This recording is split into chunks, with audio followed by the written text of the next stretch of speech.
ഈ വാർത്ത നിങ്ങൾക്കായി സമർപ്പിക്കുന്നത് ഇത് ഉപയോഗിച്ചാൽ മതി. ഹരിതാറ്റോ ദഹനത്തിനും ആരോഗ്യത്തിനും ബെസ്റ്റാ.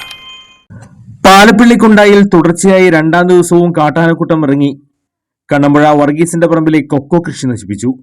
2 ദിവസങ്ങളിലായി 125 കൊക്കോ മരങ്ങളാണ് ആനക്കൂട്ടം നശിപ്പിച്ചത്. വിളവെടുത്ത് തുടങ്ങിയ മരങ്ങൾ നശിച്ചതോടെ കർഷകൻ ദുരിതത്തിലായി. പകൽ സമയത്ത് പറമ്പിൽ ഷെഡ് കെട്ടിയാണ് വർഗീസും കുടുംബവും കൃഷി പരിപാലിച്ചിരുന്നത്.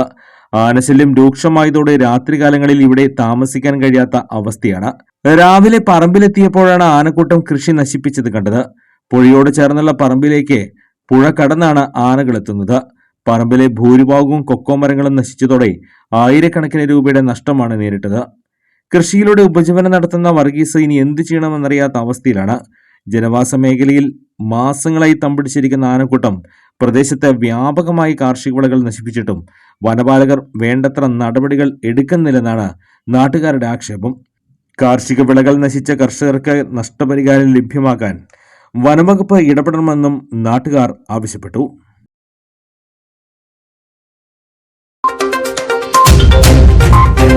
ചിലതൊന്നും ചിലർക്കങ്ങോട്ട് ദഹിക്കത്തില്ല.